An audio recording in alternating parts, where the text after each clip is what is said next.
Um,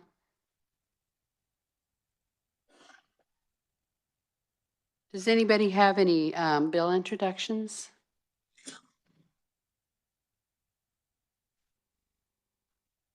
Okay. Doesn't look like we have any. Okay. Let everybody get seated here.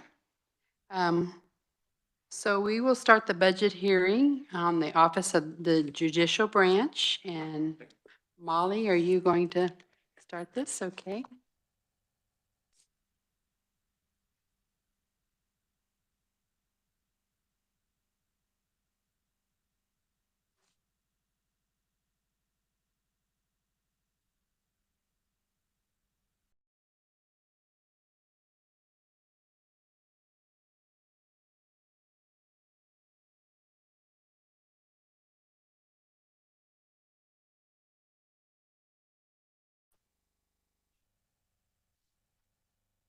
Yes, you may. Good afternoon, Vice Chair Pickert and members of the committee. My name is Molly Pratt. I am a fiscal analyst with the Legislative Research Department, and I will be presenting the budget request for the judicial branch.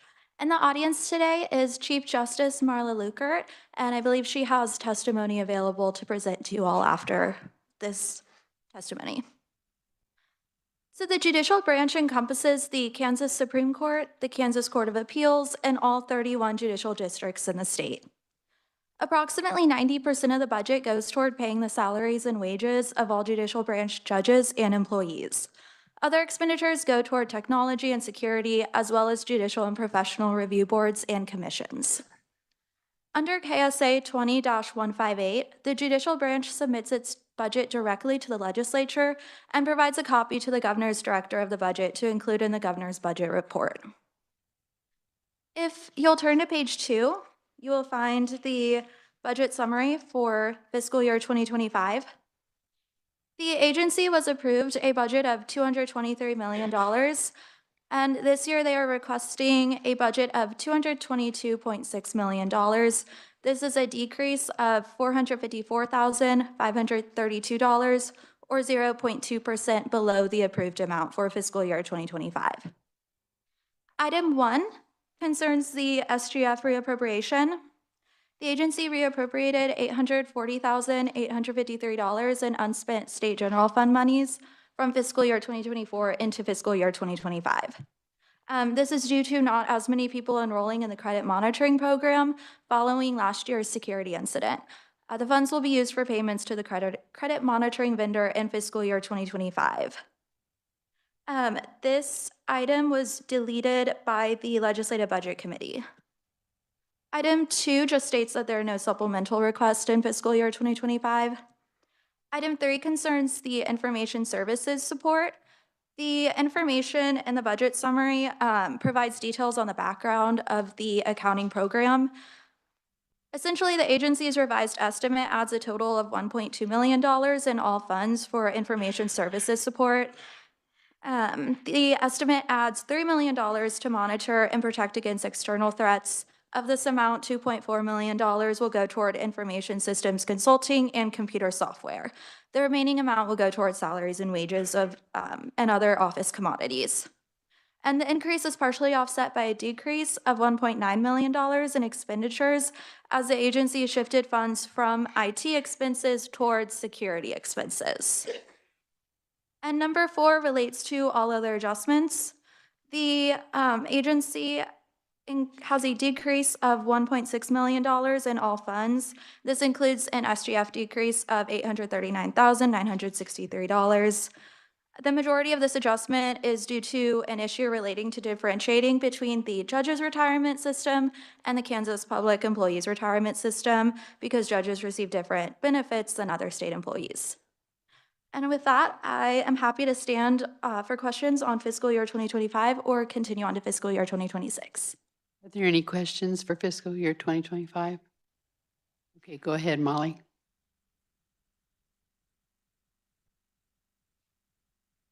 The analysis for fiscal year 2026 begins on page 5. Once again, the items on fiscal year 2026 are being compared to the approved amount for fiscal year 2025. That amount without reappropriations is $222.2 million. The request for fiscal year 2026 is $251.1 million. And the first 7 items in that chart concern enhancement request or request for enhancement funding. All of these were deleted as part of the Legislative Budget Committee's motion to remove all enhancement requests from fiscal year 2026. Item 1 concerns the non-judicial salary increase. The agency requests $6.5 million SGF to increase the salaries of non-judge employees by 5% to maintain market rate pay for 2026, for fiscal year 2026. Item 2 relates to specialty court funding. The agency requests $3 million SGF to fund specialty treatment courts. Specialty courts have specialized dockets to address underlying factors such as mental illness in an effort to reduce recidivism. Grant funding is sometimes available for treatment courts, though the agency states that this is not a frequent occurrence. In calendar year 2023, the 20th specialty court began operating in Kansas. Item 3 concerns the Judicial Learning Center. The agency requests $3.7 million in state general funds and one-time expenditures to convert a portion of the first floor of the Kansas Judicial Center into a student-focused interactive learning center. Funds would go toward renovations and other one-time costs for the planning and construction of student-centered exhibits. Item 4, and I can go into detail on any of these, but since it's a rather lengthy request, I figured I would stick to the highlights. Item 4 relates to IT development projects. The agency requests $1.7 million in all funds, including $1.6 million SGF, for various IT projects to ensure the judicial branch remains secure. Projects include, but are not limited to, credentialing databases, digital evidence platform, and an employee management system. Item 5 concerns software and training programs. The agency requests $841,000 SGF for software and training programs to assist in the administration of justice. Included within this is $130,000 for district courts to develop continuity of operations plans and to train municipal court judges and staff. The remaining funds would go toward 6 software-related items that are detailed on your budget summary. Item 6 again relates to information services support. The agency requested an additional $447,800 SGF for increased information services support for fiscal year 2026. Specifically, the agency would like to contract with other entities to provide enhanced IT services and annual maintenance to ensure continuous and reliable functionality of essential equipment. Further, the agency would like to hire temporary technical staff to assist with various projects, and funding would also go toward 24/7 network monitoring. Item 7 relates to the access to justice initiatives of the judicial branch. The agency requests $800,000 SGF for the Supreme Court to provide grant funding to various initiatives that make it easier for people to access the judicial system. This includes $350,000 to transfer portals to new interfaces that will allow self-represented litigants to access the e-file system, and $50,000 to translate court forms. The remaining $400,000 would go toward increasing the existing Access to Justice Grant Award and for the creation of a competitive grant for innovative resolution of criminal issues. And that is the final enhancement request for the agency. The remaining items concern adjustments to the base budget request. Item 8 is related to salaries and wage increase for judges. The agency requested an increase of $10.1 million SGF in expenditures for salaries and wages of judges for fiscal year 2026. 2023 House Substitute for Senate Bill 229 established new compensation rates for judges to be based on the annual salaries of U.S. district judges. Specifically, a Kansas district judge will now earn 75% of the annual salary of a U.S. district judge. And this request was not removed by the Legislative Budget Committee. Item 9 relates to salaries and wages of non-judges.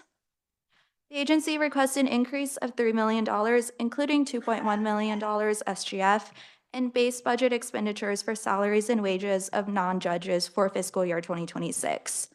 Of this $3 million, more than half would be for benefits. And although this request is separate from the Legislative Budget Committee's motion to remove all enhancement requests, this request was captured by the motion to remove adjustments related to salaries and wages. Item 10 relates to the e-court services. The agency request includes $708,900, including $1.2 million SGF, for third-party vendors to assist in the modification and development of applications related to the e-court system. And the system is what allows any member of the public or any attorney or judge to access case files from across the state.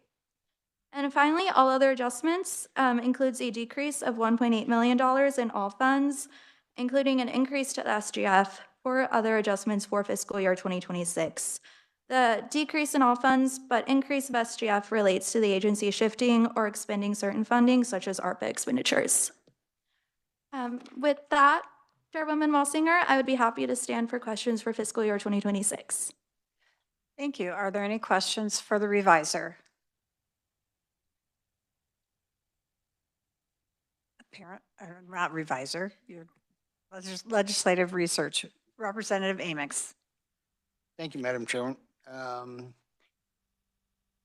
There is $200,000 in this budget that talks about the expungement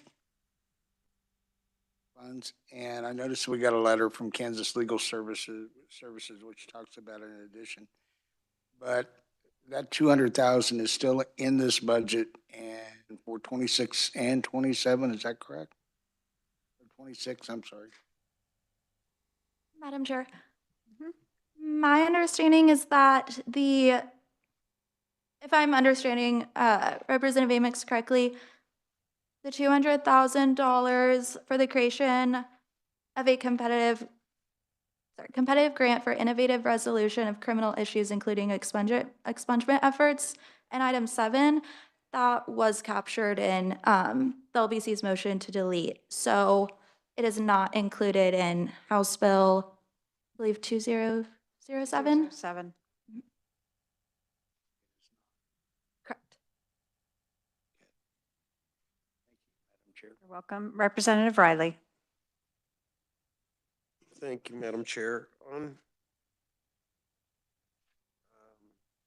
number 10, page 10, the e-court services, that's a program trying to help out folks to litigate their cases without necessarily going through lawyers. They can get their own forms and stuff. So the investment in that 1.2 million, is that not going to increase the amount of SGF funds that'll come through court costs and everything, that those folks will be, they'll be filing more of their own stuff? Will that not come out in the wash? Madam Chair, Representative Riley, my understanding of the e-court system is that it's essentially a database for members of the public to look at court cases. I believe they can file documents also, or forms on the website. I believe your question related to impacting revenues. It seems therefore you would have an increased amount of SGF funds or court costs, and that money goes into SGF. Am I not, as far as where those filing fees go into? Madam Chair, Representative Riley, yes, certain funds or fees from the courts are deposited, and certain filing fees are deposited into the state general fund, yes.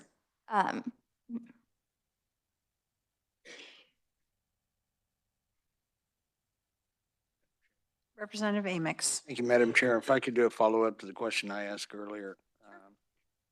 Going back to the expungement funds or that fund, it is in the budget in 2025, correct?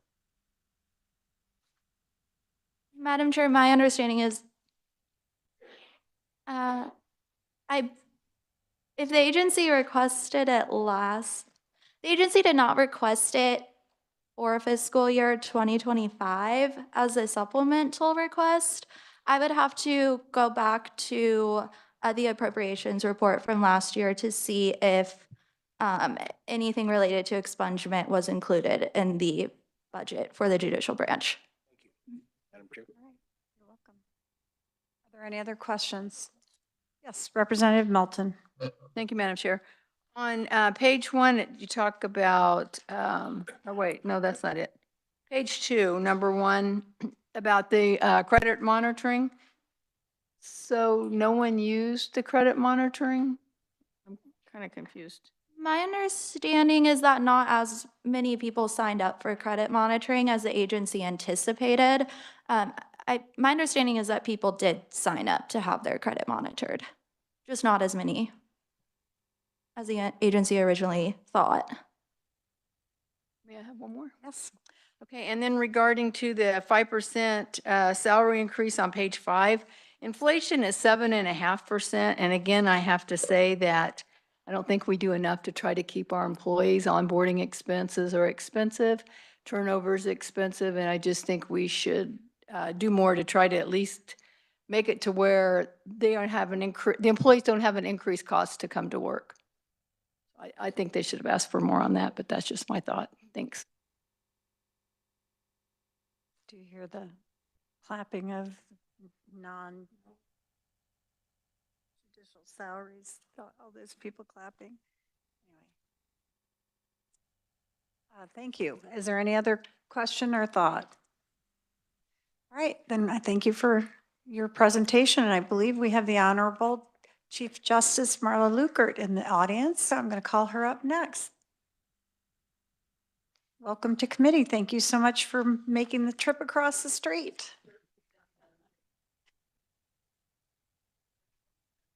With you. I say that because Amy Deckert, like I understand many legislators, is under the weather today. But our court administrator and former CFO is with me today. And as usual, when you get to the hard questions, I would appreciate the courtesy of being able to ask her to come to the mic to take care of those. You can phone a friend. That's no problem. All right, thank you. But I do wish to say both good afternoon and thank you to all of the committee members and the chair for your thoughtful consideration of our budget. And also for the longstanding, or at least since I've been chief, during that time, support of our judicial branch budget. This committee has been very supportive of the efforts that we have made to try to modernize our courts, to make our courts more uniform in function, and to bring a true service mentality to your constituents and your communities. So we appreciate all of that. That support really has helped turn around a decade of what we considered to have been serious underfunding of the court system that hampered our ability to keep moving forward in those ways and straining and insufficient resources.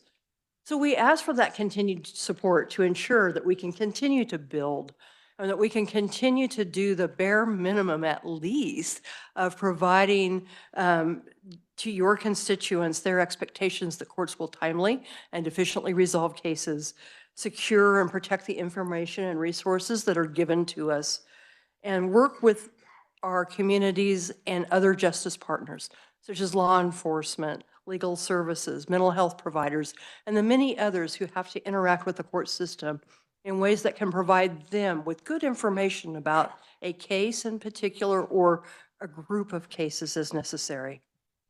But frankly, House Bill 207 seriously jeopardizes our ability to meet even the bare minimum because it cuts resources we rely on in those efforts. And I would like to explain 5 reasons that happens. First of all, as Molly pointed out, House Bill 207 cuts $3.0 million in the salary base for our non-judge employees. So this covers our health insurance, our capers, and mostly that's that increase into the new fiscal year, and other salaries and wages for the current employees. I want to stress, this is not in additional FTEs. We have no request for new FTEs. This is for current employees and their fringe benefits. And that $3 million may not sound like a lot in a lot of budgets, but frankly, to us, it is really significant. Our budget is 90 to 93% salary, much like the legislature, I think. And so when we have to find $3 million, that means we have to take it somewhere from salary, usually. Our operating expense are pretty level. There are savings we can do here and there, but nothing that's significant enough to make up that kind of a deficit. So cutting this employee, that amount of money actually hurts our employees and diminishes the services we are currently providing to your communities. Second, as Molly also pointed out, House Bill 207 pulls out $840,000 in reappropriations. Now, one of the questions I think Stephanie's prepared to give you are the actual numbers about people who asked, those who had their personal identifying information exfiltrated by the cyber criminals were given an opportunity to purchase credit insurance and credit monitoring. And Stephanie, I believe, has the numbers that she can give you more specifics on that. But the situation was, just because of timing, the final date to make those applications fell into the next fiscal year. So what we still have expenses, and in addition to that, the rest of that money was aimed at other recovery expenditures. And so we are in a situation where, again, we really don't have control over those expenditures. They're there. But we will have to find $840,000 to make up for that loss and that reappropriation. So at this point, we're now at a total of about $4 million that we have lost from items that we count on, that we need, and that in many cases have no control over the expenditure, and we'll have to find a way to make it. The next item that I would point to is the removal of enhancements from the budget. And I want to kind of break this down to explain what some of those are in a little bit more detail. Again, one of those is $1.1 million. This money is actually aimed at responding to the demands imposed by House Bill 291, the cybersecurity legislation you passed last session. As you may recall, that legislation actually includes penalty provisions, so that if we don't meet any of the deadlines or expectations that you set in that legislation, you can take up to 5% of our budget for our not meeting that either the timeline or the meeting the expectation. Some of those requirements are ways in the future, but those things are, we certainly know now after having lived through our cybersecurity attack, are not necessarily things that you just can do overnight. There's a process of building, planning, and doing the work, and some of that needs to start now. And especially one of those things is that by January 15th of next year, this time next session, we are to give you a cost analysis plan. And part of that money was aimed at having the help that we need to really be able to develop that plan. So we're in a situation where you've given us this mandate. We are very committed to meeting that mandate. We really understand perhaps more than many others about the need for that. And yet, frankly, it's disheartening to have that commitment to meet that goal and asking us to meet that goal, but having the resources pulled out so that we don't have those there and available to us to make sure we are taking the steps to ensure the integrity of our digital files and the information of our fellow Kansans. The fourth thing that I would point to are other enhancement requests that we consider to be true core services. C-O-R-E, not C-O-U-R-T, core services. These include 6 specific requests that total a cost of $1.8 million. And I'll try to go through those, and you can ask questions because I'll try to do this fairly rapidly. But the first is to update it and provide a secure jury management system. This is important because we acquire sensitive data about prospective jurors from voter registration, tax, driver's license records, other tax records, and other records, I'm sorry. And we need to be sure that every district court, all 105, are using up-to-date and secure software for that information that's being brought in. Second, we have necessary upgrades to the Kansas District Court Public Access Portal. This is the portal that allows public access to the court records of action as well as specific court documents. I think many of you receive calls from title companies and employers and employees seeking jobs who, when during the cyber security attack, this portal was down and people weren't able to get hired because their employers were looking to this portal to do background checks. They were looking to this portal to do clear title. They were looking to this report for many other kinds of things. So those are the kinds of, that is the need for this portal. The current system is nearing its end of life, and for security and performance reasons, it must be replaced. Third, you've all heard quite a bit now about our attorney shortage, but I want to talk to you about yet another shortage, and that is court reporters. The Kansas Judicial Branch now finds itself that statewide, it has only 73 certified court reporters to provide perspective. We have 105 counties, of course. We have 31 judicial districts, and we have 290 judges. Well, 73 to 290, or to even 31, is just not a good ratio to give us a record on all the cases that go through the court system. We have dealt with that by repurposing reporter positions to transcriptionists. So they take an audio recording and they take it as if dictation.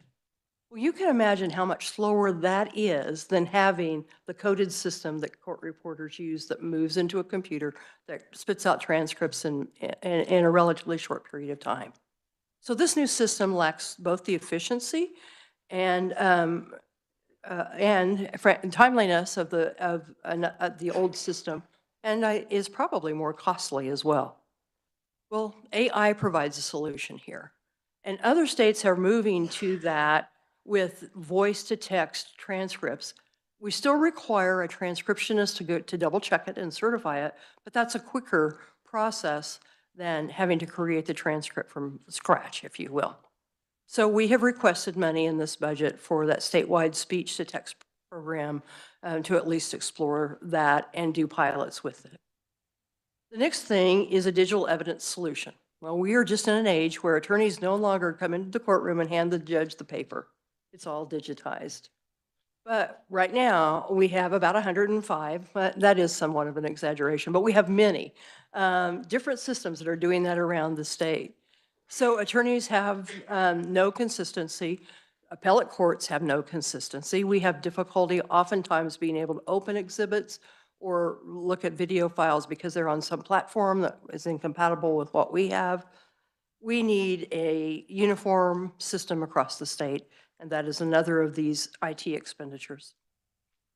The next one is not IT, but it's something that's been demanded and requested very strongly by our municipal courts, judges. By statute, you ask us to provide training for municipal court judges and clerks. That is something that we do, but they are saying we need more. And so we've asked for some more additional money to do more. And finally, we're asking for a human resource system. The one we're currently using now for upgrade, for evaluations, learning management, and other things seriously needs to be upgraded. So all of these, as I said, relate to our core functions about calling jurors, providing a record as required by the Constitution, due process standards, providing access to the public to records, educating judges, and maintaining employment records. Our other requests fall into 4 categories: the cost of living increase for our non-judge employees, support for access to justice programs, funding for specialty courts, and capital improvement costs for a civics learning center. Just quickly, cost of living increases, we are seeing increasing difficulty in recruiting employees. We are seeing the degradation of where we, just by anecdotal evidence, that we are below market. We often hire individuals who leave almost immediately because they've had another job offer for a higher salary. So a pay increase of some amount would certainly improve our competitiveness. The access to justice I talked about in the state of the judiciary, and Representative Amex has asked some questions about this, so I might try to add some clarity to this. For some time now, the legislature, many decades ago, created an Access to Justice Fund that was a grant fund for civil cases. And for a long, long time, all of that money went to Kansas Legal Services. And we have a committee that looks at it's an application process for that grant. And in recent years, the number of applicants for that has increased, and there are now more people competing with legal services for the grant. And these are programs that we feel are necessary in communities. What we have ended up doing, frankly, is not being able to give the legal services as much as we had in the past. And we would like to be able to restore the grant to them, but also be able to have it some amounts available for other providers and other legal services. But that affected only civil cases, so it did not affect criminal cases. Kansas Legal Services, over the last few years, has come in and asked you for money specific to an expungement clinic. That has not been a formal part of our budget. We have not put it in our budget request. We have not had that as an enhancement. We have certainly cooperated and been the pass-through that has allowed that money that you have given to Kansas Legal Services specifically for expungement services to come through. We have this for an enhancement asked for a pool of money for access to justice issues in criminal cases. And expungements or clinics are one of the possibilities. But that would be separate from the $200,000 that the KLS has been receiving.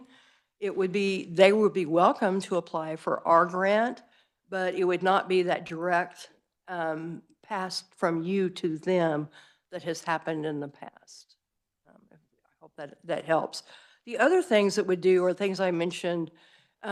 As to your question about the electronic filing, we already get hordes of filings, mountains of filings, I should say, from self-represented litigants. I couldn't honestly tell you whether this would increase the fees that were received over what we already received. It may, because it will be an easier system for them to use, be more efficient, more informative, tell them more about their rights, and it may result in increased filings. But I don't have the data to back that. But it would do all of those things. It would help that self-represented litigant in that way, as well as make the system more efficient, because they would then be a part of the digital world of court records, so that from there, they could monitor their case, its docket settings, other things that are happening in their case, just as an attorney does on an attorney case. And another thing I would mention is that some of this is money we are really mandated by the federal government to do, because they require us to translate our court forms into languages other than English. And some of this money is directed at that. So the last two things, and I'm just going to say a sentence about each, or two about each. One is the specialty court funding of $3 million. I will just remind you that that comes from the Specialty Court Advisory Committee that includes Senator Rick Billinger, Senator Kelly Warren, Senator Stephen Owens, and Senator Ethan Corson.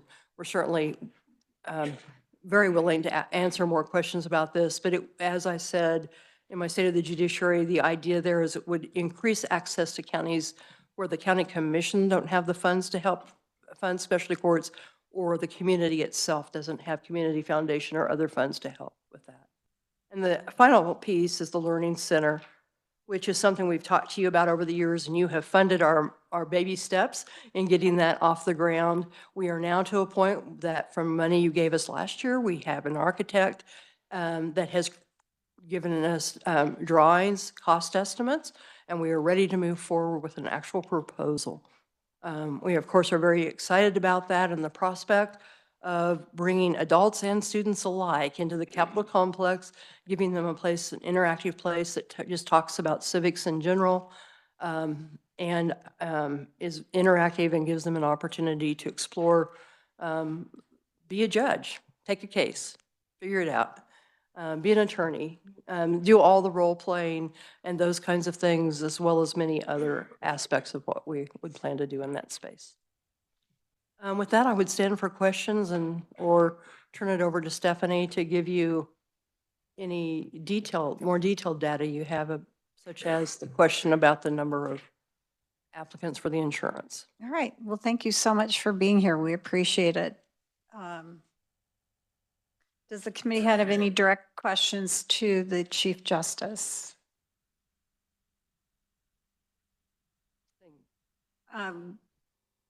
Does anyone have any questions for her staff, which is what I'm thinking? Maybe we should let someone else take the hot seat. Thank you so much. Thank you for your support again. I appreciate it. Yes. Thank you. Yes, Representative Hobson. Oh, Madam Chief Justice, did you have a question for her? For the staff, is that Staff, correct? okay. Sorry. Hi. Welcome to committee. Thank you. Stephanie Smith, Judicial Administrator for the Judicial Branch. No, my question was, well, basically, with respect to your state of the judicial speech, with respect to the shortage of attorneys, I don't know, is it the Supreme Court that handles that? Is that the Attorney General's office that handles, who actually handles that particular area? That's what I'm trying to figure out. Okay, so is there any money in here for us to address that particular issue in this current budget, or is it just like the baby steps we need to start now or later on, or that's where I'm trying to get at?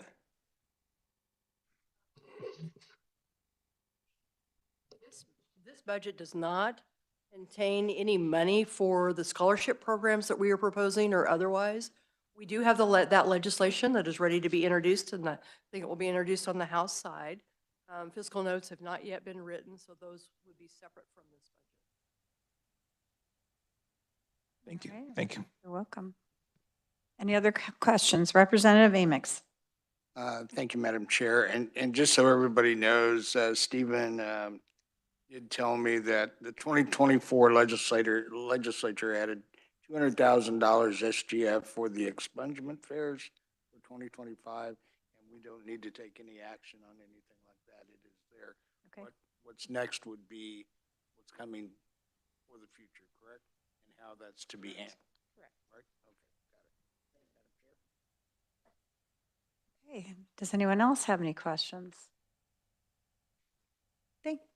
I do have numbers for you on the credit monitoring you were Wonderful. asking about. Yes. So, That was one of my questions. Thank you for having that. sure. So approximately 3,100 people took advantage of that.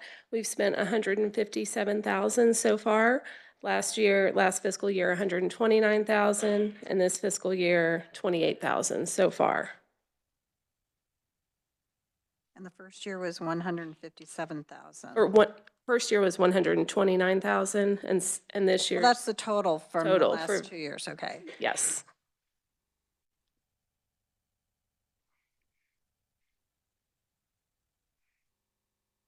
Well, yes, Representative Milton. Thank you, Madam Chair. So how much longer do they have to sign up for monitoring? I mean, it's not an indefinite thing, is it? It is not. We contemplated allowing it through 2024, but through the end of this FY 2025. And we decided, we were still getting requests, and so we decided to leave it open. Yes. How many requests would you estimate that you've had? In this fiscal year, Just a I could get guesstimate. that information, but I would say that's what, 1/6 of the total number. So, I mean, the 28,000 that we spent in this fiscal year. Okay. So, I don't know. I can get you the further information though. I think we'd appreciate that. Okay. I'm sorry. Does the committee have any other questions? Because I have a few of them. Now, all your IT expenses, is it because you Has this all been going through OITS? I know that we created a new program so that things are, we're not taking your things, but we're trying to make sure that everyone knows what everyone else is doing in terms of what they're buying and what they're doing. Has that process already taken care of? Working with OITS, you Uh-huh. mean? We work with them and we submit like our quarterly reports, our reporting through them. So I believe our IT department has been working with them on like, especially the big project expenses. Yes.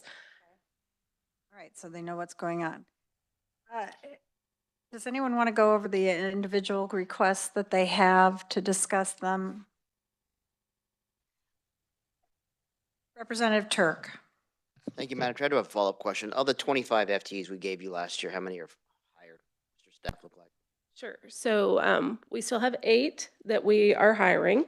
And as so we hired, we were actually very fortunate to get a chief information technology officer that we coaxed from the executive branch.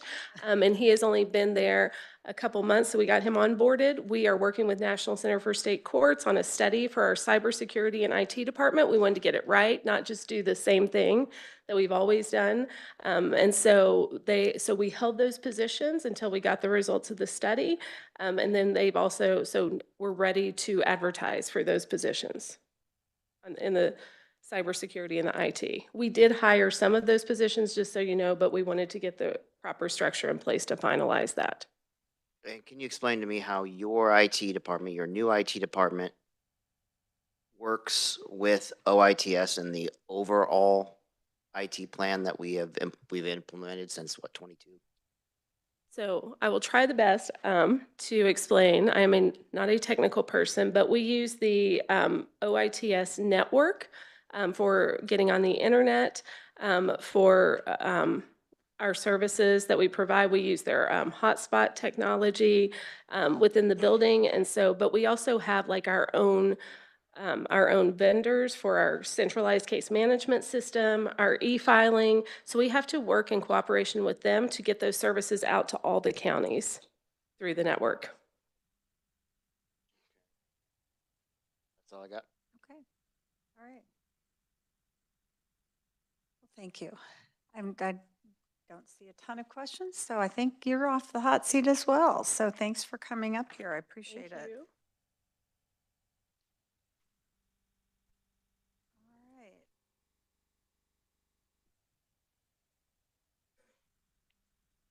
Then I guess at this point, I just have a couple questions on information that I received from a different source. And that was just wondering, I don't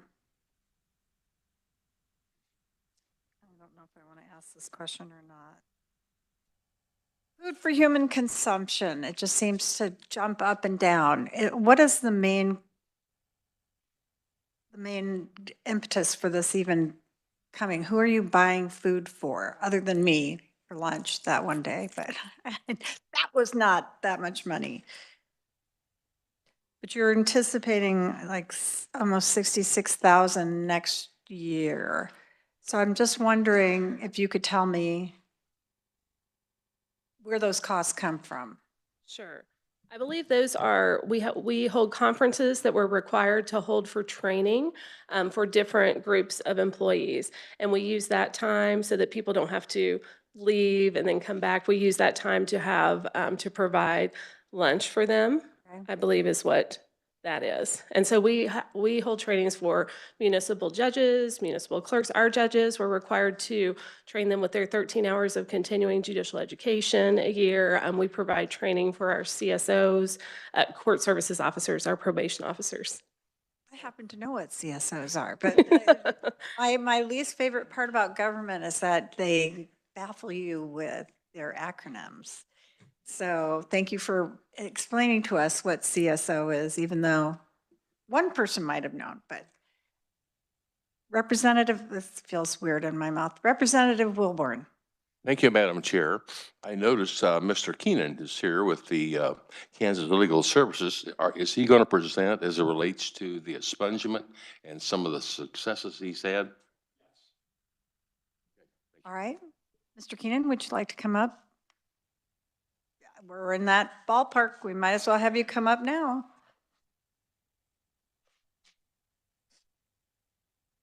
Originally from Great Bend. I've been executive director of Kansas Legal Services now. It's my third year.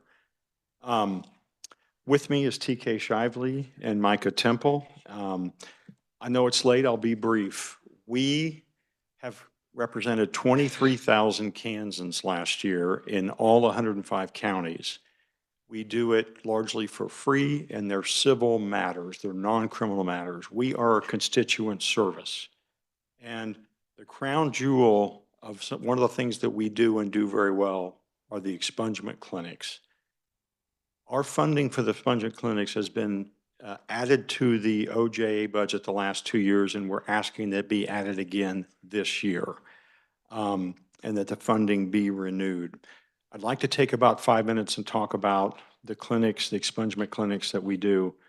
And I would say that when you talk about the Rural Justice Initiative and the counties that don't have a lot of attorneys, Kansas Legal Services is the antidote to that. We go to these towns all around the state.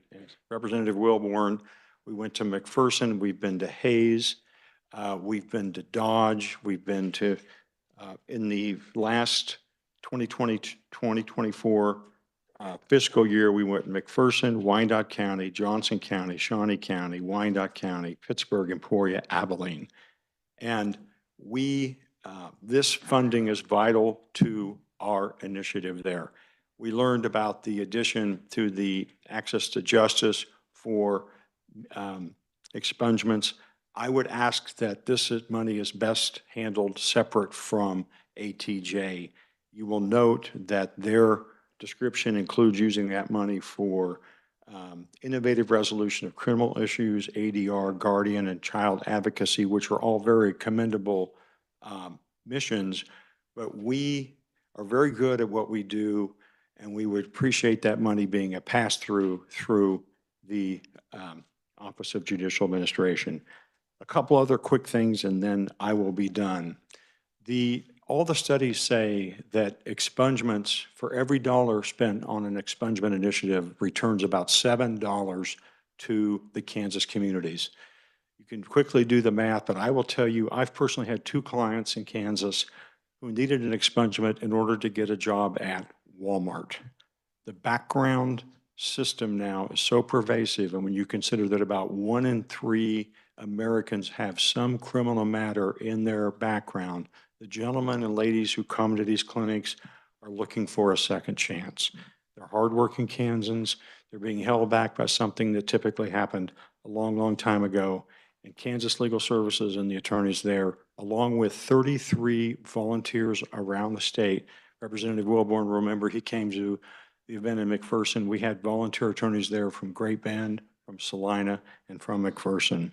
We're very good about this. We like it very much. I want to add 2 other things, and then I will sit down. We would like to have a modest increase in this $200,000 to $300,000 so that we can have a chance to attack the large number of Kansans that have suspended driver's licenses. There's about 210 Kansans who can't drive because they missed a hearing or have unpaid fines and fees, and no one knows that better than Representative Wilborn because of the Senate Bill 500 that passed last year. I wanted to share with you some statistics here. The numbers of counties, take for example, Ford County or Finney County, Dodge and Garden have 10% of the residents there that have suspended licenses. Madam Chair, Hayes and Victoria only, Ellis County only has 1%. Butler County has 2%, Sedgwick County 7%. Wyandotte County has 14% of its residents who have suspended driver's licenses. Those numbers come from the Department of Revenue. So we have, Micah Temple is here. We received a special grant from Congress for $340,000 to set up a series of driver's license restoration clinics. We've had great success with that. Micah's funding is winding down. We may get it renewed, but it would be my hope that with the funding we would get, if we could get it increased, we would commit to doing a number of driver's license restoration clinics and expungement clinics. In some cases, like Salina, we do them in tandem. We've had great success with that.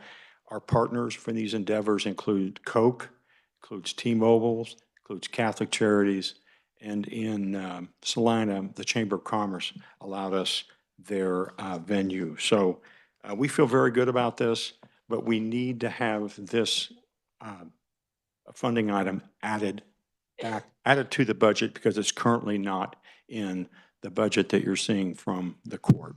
So with that, I'll be happy. Yes. Representative Riley.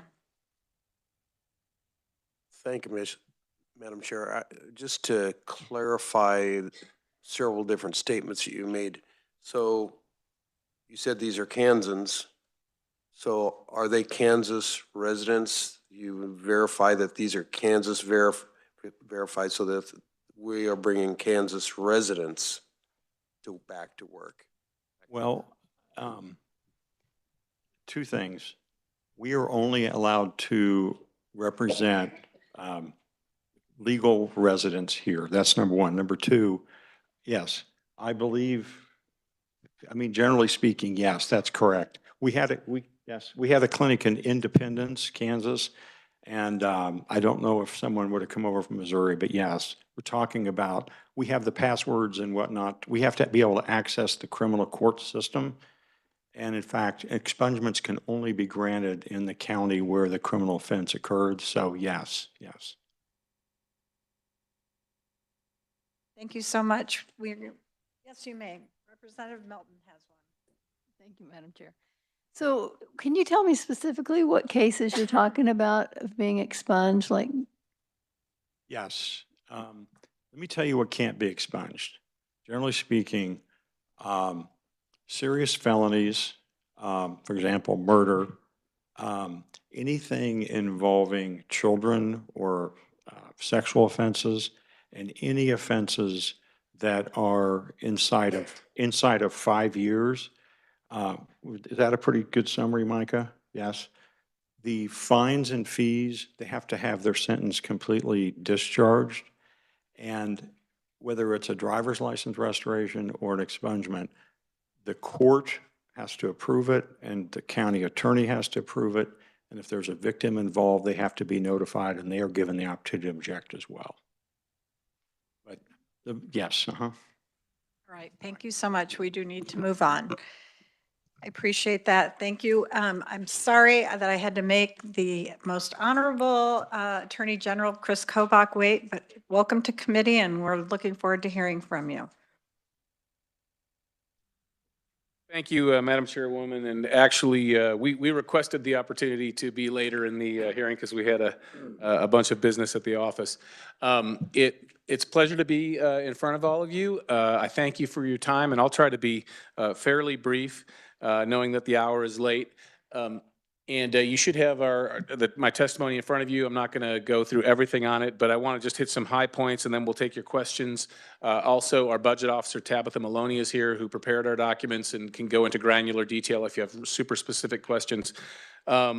We have one of the biggest issues we have faced, and I brought this up before the legislature 2 years ago when I first came into the office, is an attorney shortage.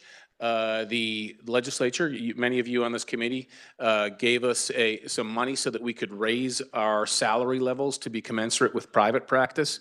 That was very helpful, and that has assisted us in our recruiting a great deal. We still are not at full capacity with our attorneys, but we have made great strides. We have since in that 2 year period, we've brought on a net of 11 attorneys. So we're up 11 from where we were. We actually brought on more than that, but we've had some people who retired and things like that. But anyway, so we are improving, continuing to close the gap on the attorney vacancies. Our agency, if you count attorneys and non-attorneys altogether, we have a 15% vacancy rate. Right now, to give you those numbers, 31.5 of our 204.1 FTEs are vacant. Compared to last year at this time, we had 195.9 FTEs and we had 29.49 vacancies. But of course, the number of FTEs has increased. To a certain extent, in the last 2 months, we have become victims of our own success.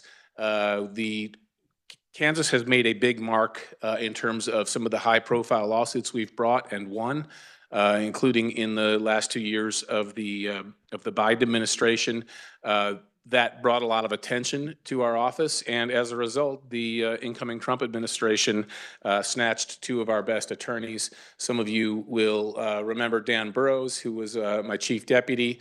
You can sometimes catch him on TV now next to the Resolute desk when the president is signing executive orders. Dan is sometimes standing right there.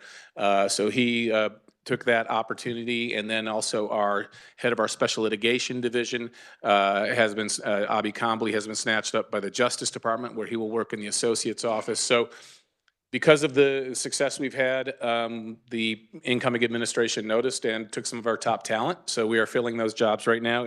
In addition to that, we've had some super talented attorneys who've been in the AG's office for many years and have really built up a stellar reputation such that other Kansas agencies have hired them to be the general counsel. And being general counsel of an agency like Wildlife and Parks, to mention one example, Curtis Wired, is in many ways a higher prestige position than, say, being a line attorney at the Attorney General's office. So we have lost two other agencies, again, due to their great work. So we will continue to backfill, and we will continue to whittle down that number of vacancies, but just to let you know where we are. Regarding those lawsuits against the federal government, I'll just hit it. They're listed in the presentation. I'll just hit a couple of high points. We just won a big victory in the 8th Circuit, and prior to that in District Court in North Dakota in Kansas versus the United States. That was to stop an effort by regulation to give Obamacare benefits to illegal aliens, which violated 2 federal statutes. We also brought the case of Kansas versus Biden on the student loan matter. And Kansas versus Department of Education, that was the Title IX case. We were not the only Title IX case in the country. There were several, all of which the judge found that the Title IX regulation promulgated by the last administration was illegal, although I think our opinion written by an excellent Kansas district judge was among the best in the country.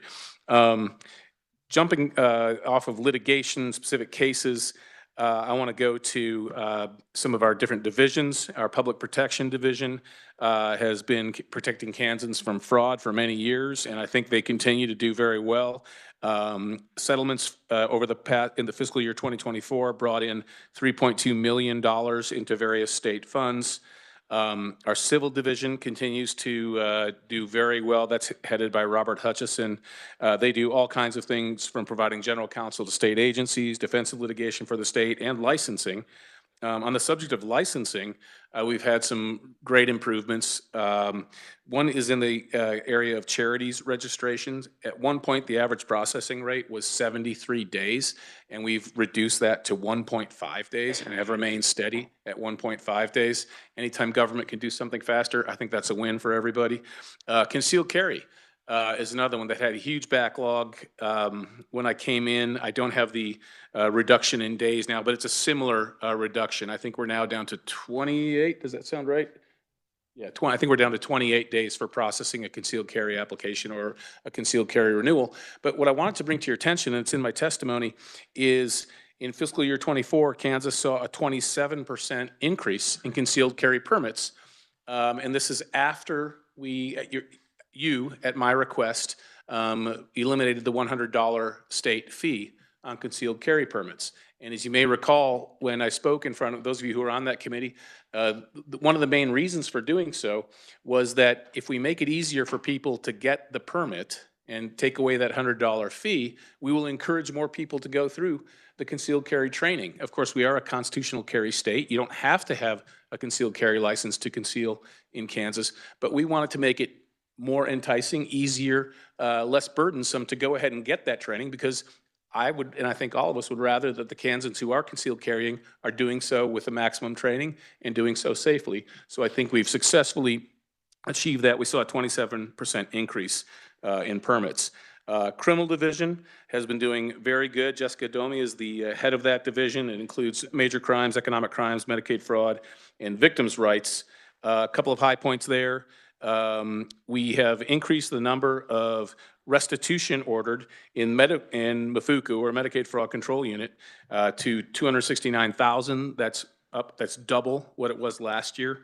Economic crimes, 860,000 in restitution. By the way, that's where the Organized Retail Crime Authority is housed. Many of you may remember voting on a bill to give our office authority to prosecute organized retail crime cases, and we are busy doing so. Solicitor General, that's led by our Solicitor General of Kansas, Tony Powell, formerly Judge Powell. He's done a great job. It represents the state in all civil and criminal appeals. It issues our Attorney General opinions and also handles all appeals from 55 counties that have contracted with our Solicitor General to represent them in appeals. So some of the stats are there in terms of the total number of briefs, amicus briefs, and Attorney General opinions that have been issued. I'd point out that we issued 13 AG opinions in the past year. That's a good clip, and that's a service, of course, that's available to you as legislators. Oftentimes, in fact, most of the time, requests for Attorney General opinions about the meaning of law come from you guys. And so we welcome those requests and just want to let you know that we are churning them out as you request them. Medicaid Inspector General, I think this is one of the things that many people don't notice in Kansas government, but we've had some great success there. 1,447 complaints filed, over $16 million in wasteful spending identified. That's a big number, as anyone would agree. Victim services, 657 claims paid, roughly $2.3 million. And that is funded, by the way, by garnished wages from prisoners. So we're providing, compensation to victims, and doing so through prisoners, basically. I think that's a great win-win for the state. Now I want to get to some of the requests we're asking for. First, information security. You've already talked about this a little bit, I assume, in your discussion with the judiciary, but as you know, the security breach prompted the legislature last year to pass H-sub for SB 291. That was the security requirements increase for all branches of Kansas government. That requires every agency to have a chief information security officer, as well as meet other requirements. We're requesting about $91,000 to hire the 2 positions that are necessary for us to meet that legal obligation. That's prorated for the rest of the fiscal year. Second request is regarding the VINE program. If you don't know that acronym or it doesn't ring a bell, it's Victim Information and Notification Every Day, VINE program. That is a real-time notification service so that when offenders are released from prison or their status changes, the victims receive immediate notification, and that provides, of course, valuable safety information to the victims. In 2024, we delivered over 100,000 notifications to victims of crime in our state, and all of the county jails, there are 94 county jails, 11 counties don't have jail facilities. They are all participating in the VINE system. Our office provides that, and we had to go out on an RFP to provide the new software and hardware for that program and continuing that program. We anticipated last year that it would be about a $300,000 RFP. Unfortunately, the bids came in higher than that, or bid singular. It was $548,000, so we're requesting the additional $248,000 to fully support the VINE program for fiscal years 24 and 25. Third, we're requesting about $304,000 for 3 additional positions in the Office of the Medicaid Inspector General. You guys already provided that money last year, or you attempted to provide that money last year with $350,000. But it was done through a proviso in last year's omnibus budget bill.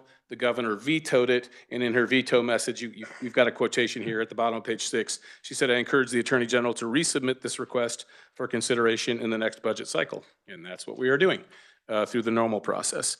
And lastly, we're requesting $450,000 in SGF funds to assist in the movement of the offices as the various agencies are relocating with the new docking building coming online. Right now, we're spread among 4 buildings. We're really looking forward to basically taking over the Memorial Hall building, which of course you know is where the AG's office is located. And at that point, we'll be able to bring almost everyone into that building. So instead of being in 4 buildings, we'll be in 1 building plus a floor of a second building. So that's it. We think it's a great move for the agency to have all the attorneys, or almost all the attorneys, in 1 building. The move is more expensive than you might imagine because Memorial Hall is a historically significant building in Kansas. It was built in 1913. It has a lot of stone and walls that cannot be touched. So when we reconfigure offices, we have to put in what are called panel walls. And typically to build a new office within that historical structure, it takes about $10,000 of panel walls and a new door and all of that. So it's a little bit pricey in my personal opinion. But these are the prices that D of A charges, and we don't really have the option to go elsewhere and look for other options. But anyway, that's what we estimate the cost will be to consolidate our agency into Memorial Hall. And I think that covers it. I'd be happy to stand for any questions you have. Are there any questions of the Attorney General? Representative Turk? Thank you, Madam Chair. CISO, your Chief Information Security Officer. I thought we passed that out last year. Was that something we tabled for this year? You passed the requirement last year. I don't think the funding was provided last year. Is that correct? Yeah. Okay. Oh, man, I could have swore we at least talked about it, but I'm unfortunate that you didn't get the same upgrades everybody else did that year. But it looks like we should look into that. And the buying system. Can you tell me, we talked about this in depth last year and maybe the year before that. And I felt compelled that it was a necessary thing. Can you tell me a little bit more, tell the committee a little bit more about it and tell us kind of why we need to really lock that in, or what we need to look at for our decision on that one? Yeah, so this is something that we want to provide free, and well, we effectively have to provide it at the state level because it's a statewide system, and we want the counties to participate. So we're really pleased that 100% of the county jails are participating. And it's, imagine that you were a victim of a crime, and you're wondering when this individual is going to be released. You're wondering about any, a sort of a parole benefit or other change of status that the individual might get. This provides the victims with real, immediate notification.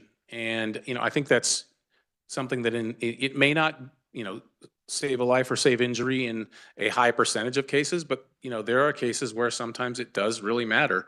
And it's important that the victims know that this person is now released from custody. And I think even in cases where it might not be a safety threat, I just think in the interest of justice, victims deserve to know how much time the offender actually spent behind bars, what's happening. It's the least we can do for victims. I think Kansas is really good. Having talked with my colleagues from other states in terms of the amount of compensation, the number of programs we have for victims, and this fine system, which is absolutely essential. So victim services is a high priority for me. I think it's part of the whole package of justice in Kansas. You not only seek the appropriate penalty for the offender, but you really treat the victim as well as can possibly be imagined. Okay, Representative Melton. Thank you, Madam Chair. I have a couple of questions. The last couple of years you've been here, you indicated that you can't, like when a local district attorney asks for help, like to try a capital murder case, you said that you weren't staffed well enough to help them. Has that changed? So that's a pretty close approximation of what I said. In capital murder cases, we absolutely do provide that help. Where the next priority of the next case down would be a sex crime involving children case, and that's also a super high priority. But because of the fact that our criminal unit is not fully staffed yet, we are sometimes having to say, no, we don't have enough attorneys to help you in that area. Jessica Domi has done a great job of recruiting new attorneys for our criminal division. So that one, our hope is that we will be able to say yes in not only in the capital cases, but in every child involved sex crime case, because, you know, those are complicated cases. They're extremely important cases, and the counties usually often need our assistance. So we're hoping to get there once we get to a fully staffed criminal division. I don't know if I mentioned this last year, but if you have any children or nieces and nephews or grandchildren who are going to law school, have them think about going into prosecution. There is a shortage of prosecutors across the country right now, and so that's an area where we're really working hard trying to find people we can bring into our office. Go ahead. Okay, and how many positions did you say that you are funded for within Total your FTEs, division? well, currently we have 204.1 FTEs. And then how many vacancies do you have? 31.5. And my next question, if I may, has the DARE program kicked off? Yes, and I do have some information about the DARE program in my testimony. I skipped over that. You've got some stats on page. Sir, I don't know if I have your. Oh, you do not have the written testimony?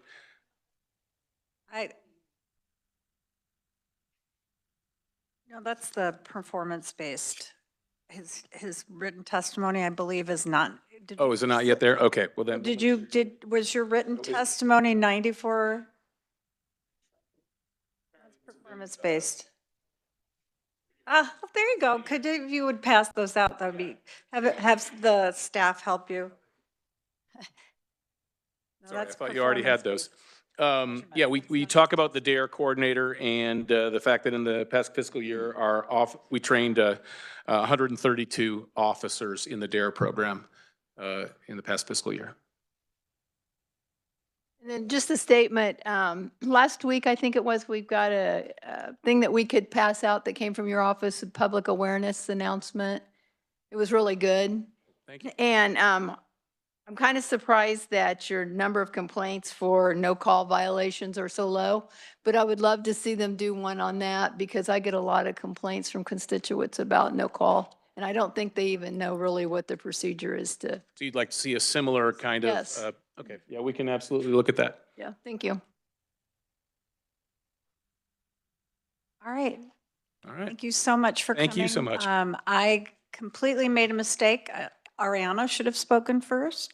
So to talk about your agency. So Ariana, thank you so much for being here, sir.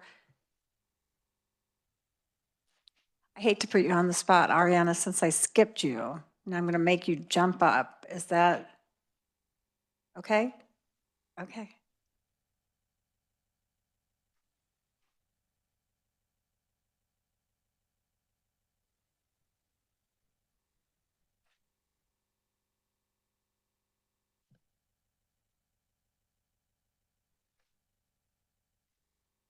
Good afternoon. All right. Good afternoon, Madam Chairwoman and committee members. My name is Ariana Waddell, and I am a fiscal analyst representing the Legislative Research Department. And today I'll be presenting the budget summary for the Office of the Attorney General. And if there's any chance you could condense it, we only have about 15 more minutes of, I hate to do this to you. So page 1 shows the budget summary for FY 2024 through FY 2026. So the agency requests a revised estimate of $52.4 million in all funds, including $13.2 million SGF. I'm going to note that this is unbudgeted expenditures and 201 FTE positions in FY 2025. If you could please turn your attention to page 3. This is an all-fund increase of $4.2 million or 8.6%, including an SGF increase of $1.3 million or 10.5% above the amount approved by the legislator. So the agency had SGF reappropriations included in their budget, and that was $322,000. I'm going to note that the LBC lapsed or deleted the $226,000 for unspent litigation expenses for criminal trial travel in FY 2025, and they noted that all reappropriation lapses will be reconsidered during the 2025 legislative session.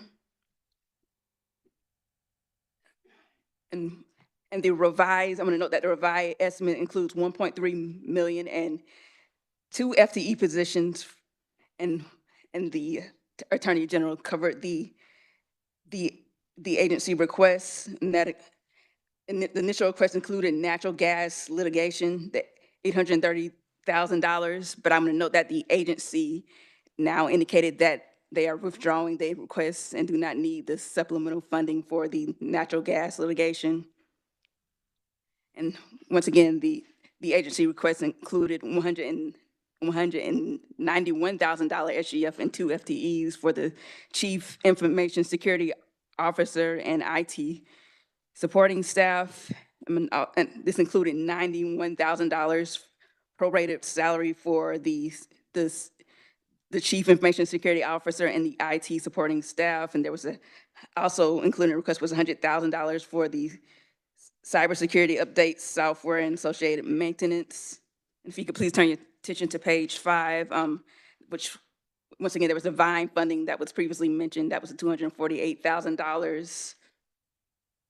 And note, absent this supplemental request, the revised estimate includes an increase of 2.9 million in base budget expenditures and a deletion of 0.9 FTE positions. And this increase was related to increases of 1.8 million, including 5,200 SGF for other assistance, and this was related to the Kansas Fight Addiction grants to address substance abuse and addiction. And also there was increases in the court cost fund. Also, the revised estimate included an increase of $878,000, including $557,000 FGF for contractual services. And if you could please turn, also, there was an increase of $619,000 for aid to local units, and this increase is related to allocation to the municipalities fight addiction fund. Yes, ma'am. That's a tough one to keep saying. Yes, ma'am. I also want to note that the revised estimate, once again, includes a deletion of $482,000, including $562,000 in SGF, and this is decrease, and there's a decrease of, once again, 0.9 FTE positions for all adjustments in FY 2025. Any questions about fiscal year 2025, Madam Chairwoman? Are there any questions? If not, oh, go ahead. If you could please. If you could please turn your attention to page 7 of the summary. The agency requests 54.1 million in all funds, including 12.1 SGF, and this is the unbudgeted expenditures, and this also includes 204.2 FTE positions for FY 2026. Note that this request includes, I'm gonna note that this is an all fund increase of 6.1 million or 12.7%, including an SGF increase of $336,000 or 2.9% above the fiscal year 2025 approved amount. And once again, figure 7 that shows the enhancement request that was previously mentioned. And that was, once again, the $304,000 for the OMIG positions and 3 FTE positions. There's also the Memorial Hall relocation expense of $450,000. There's also the CISO and IT supporting funding as well. And that's in a request of $343,000 and 2 FTE positions for fiscal for the fiscal year 2026 request. Also, if you turn your attention to page 9, it includes the Vine system funding request. And absent the enhancement requests, the request includes an increase of 4.7 million in the base budget expenditures and a decrease of 0.7 FTE positions. And these changes include 2.4 million, including $5,200 for other assistance expenditures, and that was related to the Kansas Fight Addiction Fund, on 1.1 million, including deletion of $835,000 for salary and wages expenditures. Note that this increase is primarily related to eliminating $800,000 in shrinkage. If you could please turn your attention to page 10, there was also a deletion of $92,000 for contractual service expenditures for FY 2026. The agency also had a deletion of $411,000, including $86,000 in other adjustments, and these adjustments include decreases in capital outlay expenditures and expenses related to software expenditures, computer equipment and trucks. Any questions for FY 2026, Madam Chairwoman? Are there any questions from the committee? Representative Turk. Thank you, ma'am. Do you know the exact percentage and difference with all those adjustments between last year and this? Especially with I'm not sure how the gas removal changed that. I think it's a pass-through. Is that one a pass-through? Would that change the difference? Does that make sense? Am I asking that correctly? It's from 2025 to 2026. I can see it on your face. I'm setting you up. I'm sorry. The difference in their budget from 25 to 26 is generally shown in a percentage change. Okay. And it says 3% on page 11. Is that accurate? 3% difference between the 2 years? Turn to the page, sir. Figure, the scary 10-year expenditure history table, that one that should give everybody nightmares. That's the one I'm referencing. Is that correct with or without the deletions? Madam Chairwoman, so the fiscal year 2026 agency request, that includes that natural gas litigation and I apologize, for fiscal year 2025 agency request includes the natural gas litigation and the funds amount. So the difference between FY 2025 to FY 2026 would be different, but with that included, that does represent a 3% change.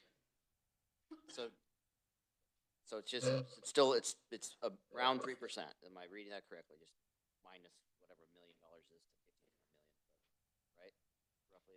Does that make sense? It's still 3% difference. The agency's only growing 3%. Correct? Am I reading this table correctly? Yes, there's a 3% change between the fiscal year 2025 request and fiscal year 2026. Sorry if I All right. No, posted it in a way that was that made you worry. that's all right. I already flustered everyone by doing it in the wrong order, so it was my fault. And I want, Representative Melton, last question for now. Could you tell me more about municipalities?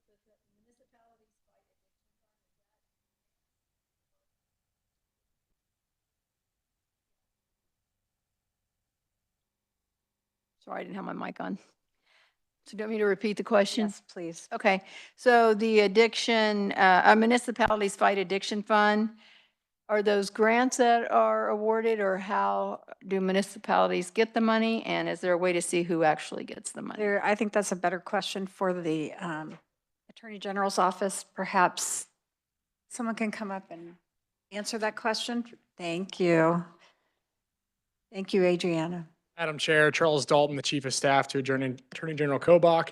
Representative Melton, to answer your question, the Municipality Fights Addiction Fund does an annual report where all those dollars are sent, and it is a grant program, and that is all run through the Sunflower Foundation. The AG's office does not have any direct role in that. All right. Well, thank you very much. I know you're all going to be disappointed. I'll blame this on a rookie error to put two difficult budgets on the same day. I'm going to give the committee till tomorrow to do their recommendations. Because we are way past time. And I appreciate everyone coming and speaking to us, and I'm sorry that someone's going to have to come back and report to whatever we've done to you or we have done for you. Tomorrow is a lighter budget day, so we should have plenty of time to do the recommendations. So I asked the committee to go through it. I want to thank Representative Wilborn. I asked him to be here so that we would have another vote. And you ended up not voting. So I apologize and thank you for being here. Another rookie error. Thank you all for being here. This meeting is adjourned.